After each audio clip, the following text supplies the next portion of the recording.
Next up, we're diving into a fascinating geopolitical chess match unfolding right now: the shifting sands of US trade policy with its allies South Korea and Japan. And honestly, it's way more complicated than just tariffs. We're going to call this one the price of protection, because that's really what it boils down to, isn't it?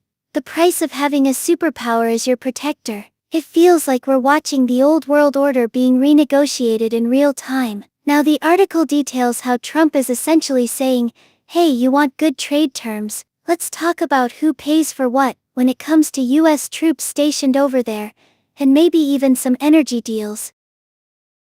Whoa, hold on a second. So he's bargaining with allies?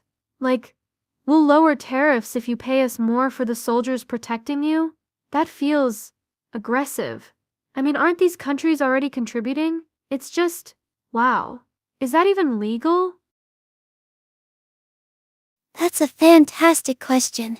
Legally, it's murky, right? There are treaties, agreements, all sorts of international norms. But let's be real. Politics rarely operates solely within the bounds of legality. What Trump is doing isn't unprecedented, just particularly blunt. Think back to the post-World War II era. The US essentially rebuilt much of Western Europe with the Marshall Plan. It wasn't purely altruistic. It was about creating stable trading partners and allies against the Soviet Union. There was a quid pro quo baked into that system. Okay, I see what you mean. It's like an investment. We help you now, you buy from us later. But this feels different though. This feels less about rebuilding and more about extraction. Like you already have a functioning economy, now hand over more money. That's the core of the debate. Absolutely. And it's amplified because Trump frames everything in transactional terms. He sees trade deficits as losses, not as complex economic relationships. Remember when he constantly talked about how China was ripping us off? It's that same mindset applied to allies now. The article mentions this Alaska Energy Project, a $44 billion pipeline aimed at exporting natural gas to Asia. Trump wants South Korea and Japan to help finance it, in exchange for more favorable trade terms. A $44 billion pipeline? That's insane. Is that even feasible? I mean, building something like that must be an engineering nightmare. And what about the environmental impact? Wouldn't there be protests and everything? Chuckles, you are right to immediately jump to those points. Feasibility is definitely a question mark. Japanese energy companies themselves are skeptical, as the article notes. Environmental concerns would be massive, absolutely triggering huge opposition, and it's incredibly expensive, which is why Trump wants others to foot the bill. He's essentially saying, help us build this and we'll be more lenient on tariffs. It's a very specific example of how he's tying economic incentives to geopolitical goals. Wouldn't that create resentment? Like, we're your allies, not your ATMs. If I were South Korea or Japan, I'd feel pretty insulted. It just seems like they are trying to squeeze them for everything they have. Resentment is asterisk. Exactly asterisk. What you'd expect. And there's already a degree of it simmering. South Korea's trade minister is heading to Washington precisely to push back against the tariffs and argue that their existing free trade agreement should preclude this kind of action. He even said they won't team up with China or others to retaliate, which tells you how carefully they are treading. They don't want to appear confrontational, but they also need to protect their economic interests. So it's like a really delicate balancing act. They have to appease the US without being completely walked all over? That sounds stressful. I mean, what if they just said no? Like, we appreciate your protection, but we're not paying extra for it. What would happen then? Pauses, that's the million-dollar question. A flat-out refusal could escalate tensions significantly. Trump has repeatedly hinted at reducing US troop deployments if allies don't contribute more to their defense. We saw a glimpse of that with his complaints about NATO. and now it's resurfacing with South Korea and Japan. The article even quotes the White House press secretary suggesting military presence is on the table for negotiation. That's a pretty stark statement, right? It implies everything is negotiable, even security guarantees. Oh my gosh. That's terrifying. So he could just pull troops out as leverage. That feels incredibly destabilizing. Especially with North Korea being, well, North Korea. Wouldn't that make things way more dangerous for everyone involved? Absolutely. It introduces a massive element of uncertainty into an already volatile region. And this is where the strategic calculations get really complex. The US relies on South Korea and Japan as key bulwarks against China's growing influence in Asia. Withdrawing troops even partially could create a power vacuum that China would be eager to fill. So, Trump is walking a tightrope, trying to extract concessions from allies while not undermining the broader strategic goals of containing China. It's a high-stakes gamble. Ugh. This whole thing feels messy. I mean, it makes sense for allies to contribute their fair share, but tying it directly to trade deals and military presence just feels like bullying. And this Alaska pipeline, is that even going to happen? It sounds like a pipe dream. Laughs. Sorry, bad pun. Laugh's not a bad pun at all. You're right to feel conflicted. There are valid arguments on both sides. The core issue is whether you believe security alliances should be based on mutual benefit and shared values, or purely on transactional calculations of cost and gain. And as for the pipeline, that remains to be seen. It's a symbol of Trump's willingness to disrupt established norms and push for deals that benefit the US, even if it means alienating allies along the way.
Next up, we're diving deep into the fascinating and frankly chaotic world of international trade negotiations. We're calling this episode The Art of the Deal. Or is it? Because honestly, with Trump involved, anything feels possible. We're going to unpack what's happening right now between the US, South Korea, Japan, and even throw in a little bit about a potential Alaskan energy project that sounds like something out of a spy novel. The backdrop here is tariffs, specifically Trump's imposition of these tariffs, and how our allies are scrambling to respond. It's a geopolitical chess match with billions of dollars on the line, and it all feels precarious, wouldn't you say? Precarious is an understatement. I was just reading about Ethereum dropping like a stone down over 20% in a week. And now this? Global markets are just jittery. So let's start with the basics.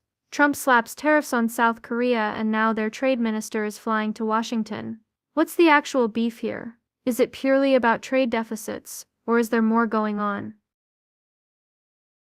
Right. Great question. The official line, as always, is trade imbalances. America has historically run a large trade deficit with both South Korea and Japan, meaning they export far more goods to us than we send back. Trump views those deficits as evidence of unfair trade practices. He believes these countries are taking advantage of the US. But, and this is a big but, it's almost certainly not just about the numbers.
Hey Shoo Shoo!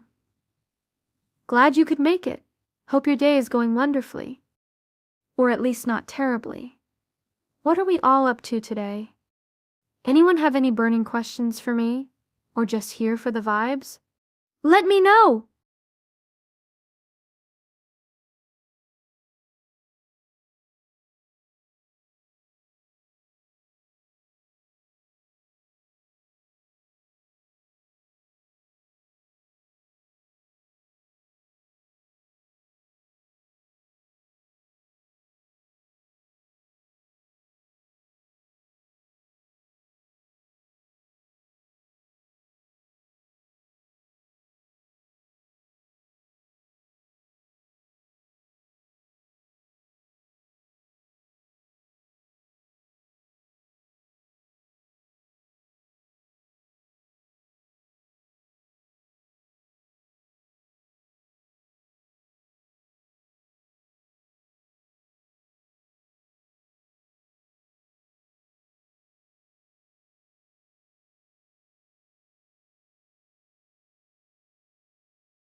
Alright folks, welcome to what I'm tentatively calling geopolitics in your portfolio, when trade talks turn complicated.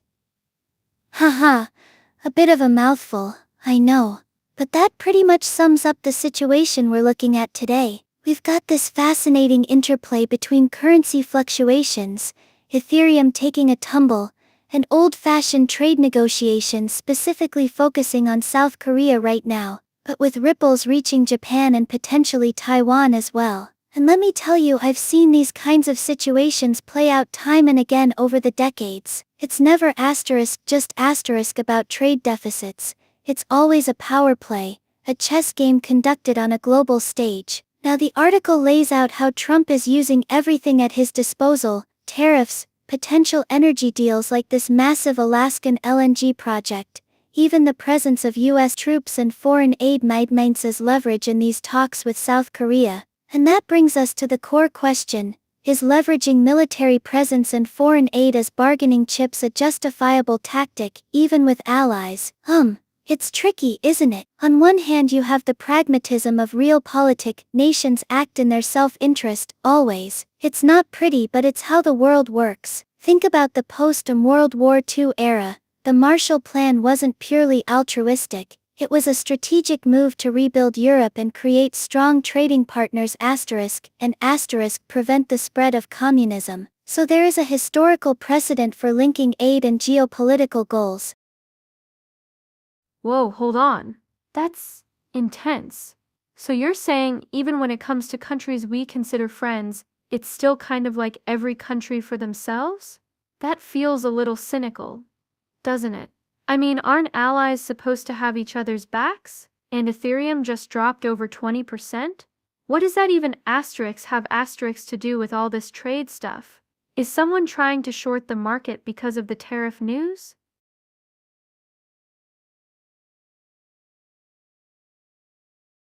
Haha. Excellent questions. And yes, it can feel cynical, but that's where understanding the nuances comes in.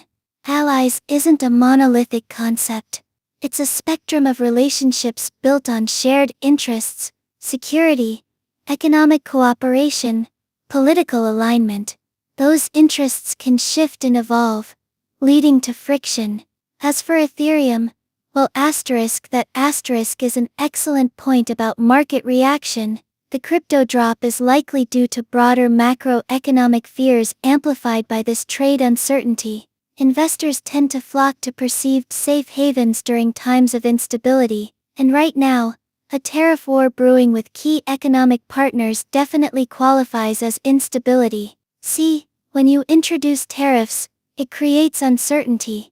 Businesses don't know what their costs will be, investors get spooked about future earnings, and everyone starts looking for less risky places to put their money. That's why we see assets like the US dollar often strengthen during these periods. People want safety, even if it means lower returns. And cryptocurrency, being a relatively new and volatile asset class, gets hit particularly hard because its risk profile is already higher. It's kinda like, imagine you're planning a picnic, right? You've got everything prepared, but then suddenly someone announces there's a 50% chance of a thunderstorm. Are you still going to happily pack the fancy china and gourmet cheeses? Probably not. You'll simplify things, maybe just grab some sandwiches in plastic containers, because the risk has changed. Okay. That picnic analogy actually makes sense. So, the tariffs are like the potential thunderstorm, and investors are packing simpler lunches by selling off crypto. But going back to the trade stuff, this Alaskan energy project sounds massive. Is Trump just dangling a carrot in front of South Korea? Like, help us with tariffs, and you get access to cheap gas? And I read somewhere that Alaska has permafrost issues. Won't building a huge LNG plant there cause even more problems for the environment?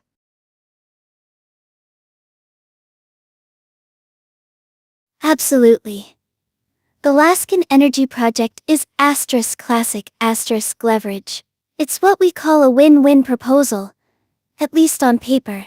Trump can claim he's creating American jobs, reducing the trade deficit, and providing a vital energy source to Asia. South Korea, Japan, and Taiwan get access to potentially cheaper LNG than they're currently paying, which is critical for their economies.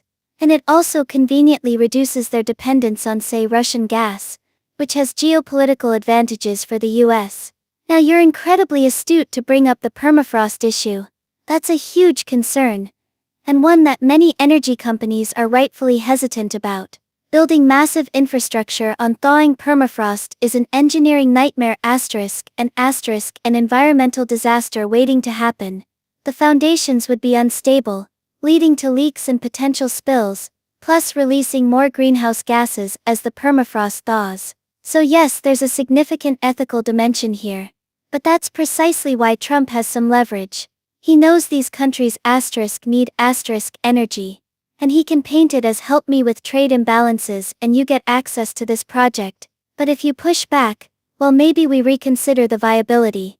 It's a high-stakes negotiation, where everyone involved is trying to maximize their gains while minimizing their risks, and potentially ignoring some uncomfortable truths along the way.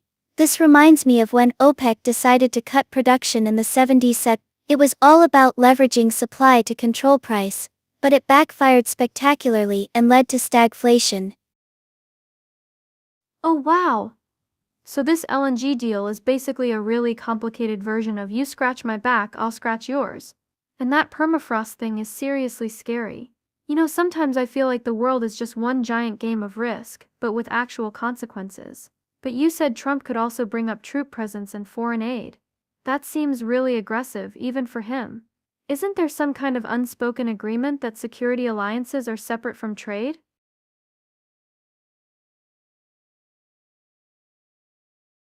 You're hitting on a very sensitive point there. Traditionally, yes, there was an unspoken understanding. Security alliances were considered distinct from economic relationships. But Trump has repeatedly shattered norms and challenged those assumptions. He's explicitly stated he wants allies to pay their fair share for defense, which translates to demanding more money to cover the cost of stationing US troops abroad. He views it as a transactional relationship. I provide security, you give me favorable trade terms. It's a very unorthodox approach, and frankly deeply unsettling to many long-standing allies. It undermines trust and creates uncertainty about the commitment of the United States. And it's also incredibly dangerous because it opens the door for other powers, China, Russia, to exploit those fissures and offer alternative security arrangements. Think about it, if South Korea felt pressured by Trump on trade, they might be more receptive to closer ties with China even if they don't want a full-blown alliance. This reminds me of the Suez Crisis in 1956. When Britain and France tried to regain control of the Suez Canal through military force, the US refused to support them, and it fundamentally shifted the global power dynamic. It showed that even close allies aren't immune to political fallout when they act against US interests. This is a very similar situation brewing now, just with economic leverage instead of direct military intervention.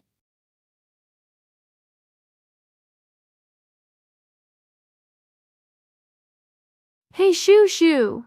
The name's Tiger. Nice to meet ya. Glad you asked. Wouldn't want you wondering who this charming voice belongs to all stream, right? What are you up to today?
Alright everyone, welcome to what I'm tentatively calling geopolitics and your portfolio, when trade wars meet crypto crashes. Catchy, right? Haha, we're going to be diving into a fascinating, and frankly, somewhat unsettling intersection of events. The recent dip in Ethereum alongside escalating trade tensions between the US, South Korea, and Japan. Now on the surface these seem like totally separate stories, but trust me, they're connected. And understanding that connection is crucial for anyone investing today. You know, I remember back in '87, when Black Monday hit, everyone was focused on program trading, algorithms gone wild. But beneath the surface there was a lot of anxiety building around trade imbalances and rising interest rates. It all felt disconnected at first, then boom, everything crashed. History doesn't repeat itself exactly, but it often rhymes, as Mark Twain said. And right now, I'm hearing echoes of that anxiety. So Ethereum is down over 22% in a week. That's noticeable. We're seeing volatility fueled by liquidations on DeFi platforms,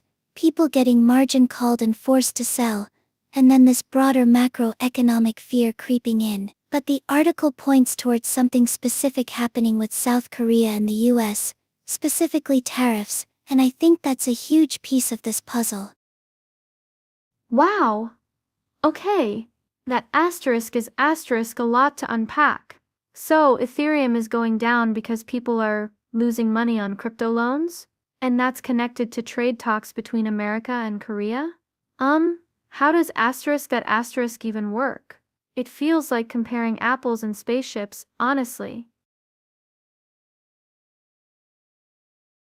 Haha, apples and spaceships is a perfect analogy actually. Right. Let's break it down.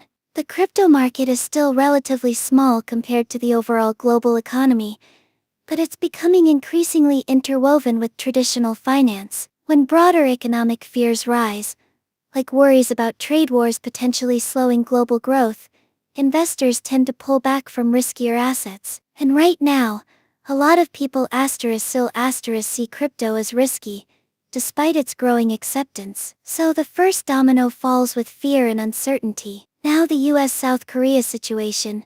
Trump is slapping a 25% tariff on South Korean steel, a move that feels very much in line with his America First policies. He's doing the same thing with Japan. Now these countries aren't just any trading partners, they're key US allies, vital for containing China and maintaining stability in Asia. The article highlights this point. It's not like dealing with China where Trump can be more, let's say, unconventional. He needs to maintain the alliance while extracting concessions. Okay. I think I get that part. It's like he's holding his friends hostage. Politely. But what does this have to do with Ethereum specifically? Is South Korea a huge crypto player or something? Like, are a lot of people there investing in it? Excellent question. Yes, South Korea is massive asterisk. When it comes to crypto adoption, they're one of the most active crypto markets globally. Kimchi Premium, remember that? It was a phenomenon where Bitcoin traded at a significant premium in South Korea due to high demand and restrictions on capital flow. That demonstrated how much fervor there was for digital assets. Now if you create economic uncertainty in South Korea, through tariffs that could hurt their economy, it naturally leads to risk aversion. People might sell off crypto holdings to protect themselves from potential losses related to the trade dispute. It's a ripple effect, and it's not just South Korea. Japan is facing similar tariff threats. Both nations are being pressured to increase imports of US goods including LNG and potentially participate in this Alaska pipeline project, which by the way I remain highly skeptical about. It sounds like a boondoggle waiting to happen. Reminds me of that Synclavier synthesizer they tried pushing on everyone in the '80s, all hype, little substance.